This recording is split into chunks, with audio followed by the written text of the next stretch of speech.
Ooh, that's blurry, blurry, blurry. There we go.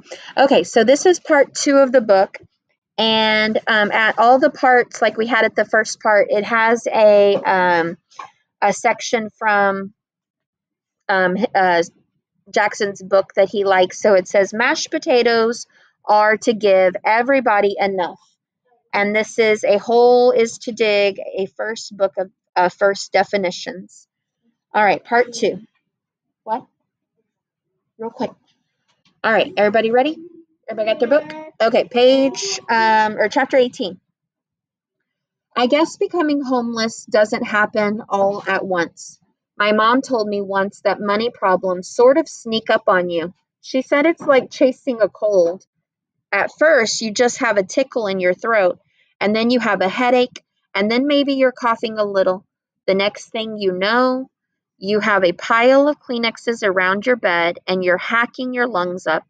Maybe we didn't become homeless overnight, but that's what it felt like. I was finishing first grade and my dad had been sick. My mom had lost her teaching job, and all of a sudden, bam, we weren't living in a nice house with a swing set in the backyard anymore. At least that's how I remember it. But like I said before, memory's weird. It seems like I should have thought to myself, whoa, I'm going to miss my house and my neighborhood and my friends and my life. But all I remember thinking was how much fun living in our minivan was going to be. Chapter 19. We moved out of our house right after first grade ended. There was no big announcement, no goodbye party. We just sort of left. The way you abandon your desk at the end of the school year. You clean it out, but if you leave a few pencils and an old spelling test behind, you don't worry about it too much. You know the kid who has your desk next fall will take care of things. My parents didn't own a lot of stuff, but they still managed to fill our minivan. You could hardly see out the windows. I saved my pillow and backpack to load last. I was putting them onto the rear seat when I noticed something odd. Someone had left the back windshield wiper on, even though it was a sunny day. No rain, no clouds, no nothing. Back, forth, back, forth. My parents were packing odds and ends in the house, and Robin was with them. I was all alone. Back, forth, back, forth. I looked closer. The wiper was long and awfully hairy. It looked a lot more like a tail than a windshield wiper. I leaped out and ran to the rear. I saw the dent in the fender from the time my dad backed into the shopping cart at Costco. I saw the bumper sticker my mom had used to cover the dent. It said, I brake for dinosaurs. I saw the windshield wiper, but it wasn't moving and it wasn't hairy. And right then I knew, the way you know that it's going to rain long before the first drop splatters on your nose, that something was about to change. When the minivan was packed, we stood in the parking lot. Nobody wanted to get in. Why don't I drive, Tom? Said my mom. You were in a lot of pain this morning. I'm fine, my dad said firmly. Fit as a fiddle, whatever that means. My mom strapped Robin into her car seat and we climbed into the minivan. The seats were hot from the sun. This is only for a few days, said my mom, adjusting her sunglasses. 2 weeks tops, said my dad. Maybe 3 or 4. We just need to catch up a little. My mom was using her there's nothing wrong voice, so I knew something was really wrong. Pretty soon we'll find a new apartment. I liked our house, I said. Apartments are nice. Thank you. Apartments are nice too, said my mom. I don't get why we can't just stay. It's complicated, said my dad. You'll understand when you're older, Jackson, said my mom. Play Wiggles, Robin yelled, squirming in her car seat. She loved the Wiggles, a group that wrote silly songs for kids. First, a little hitting the road music, Robin, said my dad, then Wiggles. He slipped a CD into the car player. It was one of my mom and dad's favorite singers. His name was B.B. King. My mom and dad kind of like My mom and dad like a kind of music called blues. In a blues song, somebody sad about something, Like maybe they broke up with their girlfriend, or they lost all their money, or they missed a train to a faraway place. But the weird thing is, when you hear the songs, you feel happy. My dad makes up lots of crazy blues songs. Robin's favorite was Ain't No PB in My PB&J. Mine was called Downside Up, Vampire Bat Boogie, about a bat who couldn't sleep upside down, like bats are supposed to do. I'd never heard the B.B. King song my dad had chosen to play. It was about how nobody loved this guy except his mother. What's he mean about how even his mom could be jiving him, Dad? I asked. Jiving means lying. It's funny, see, because your mom and dad always love you. Except when you don't floss, said my mom. I was quiet for a while. Do kids always have to love their mom and dad? I asked. I caught my dad's reflection in the rearview mirror. He looked back at me with a question in his eyes. Put it this way, he said. You can be mad at someone and still love them with all your heart. We pulled out of the driveway.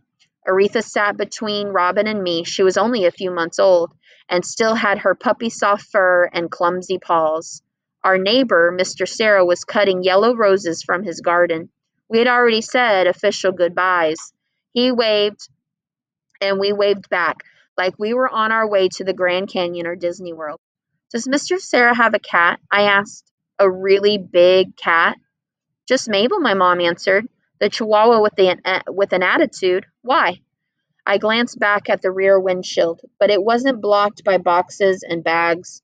No reason, but it was blocked by boxes and bags. No reason, I said. My dad cranked up the volume on the B.B. King, who was still pretty sure nobody loved him, including his mom. Aretha cocked her head and howled. She liked to sing along, especially to blues songs, although she liked the Wiggles too. We drove a few blocks. My lower lip quivered, but I didn't cry. My mom sighed softly. Let the adventure begin, she said. 21.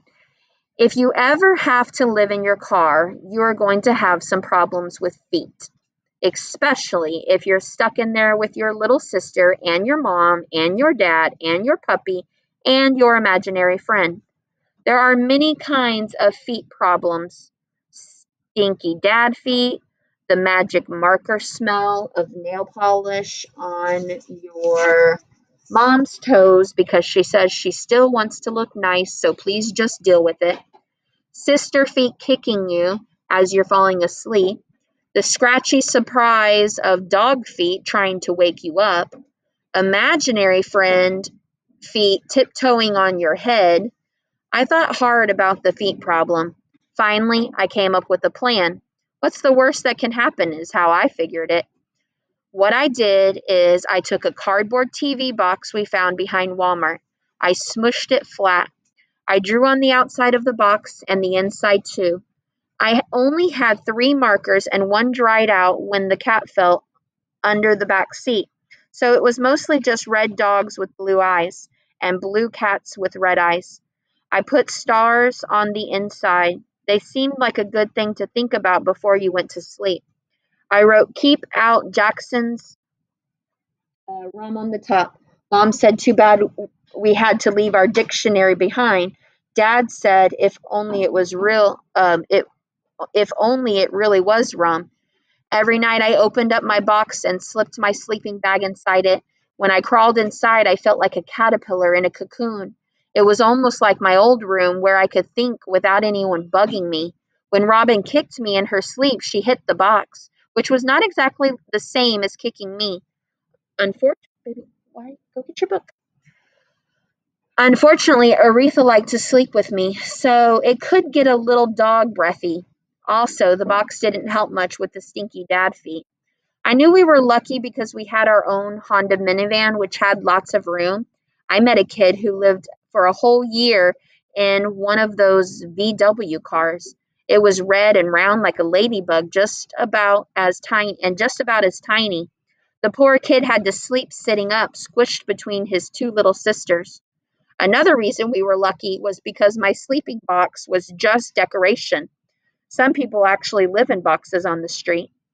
I wasn't looking on the bright side. It's better to have a big cat or big car than a little one when you're living in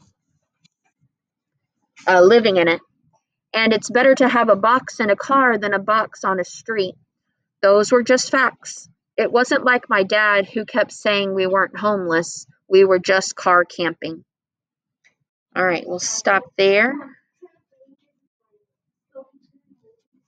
Uh-huh.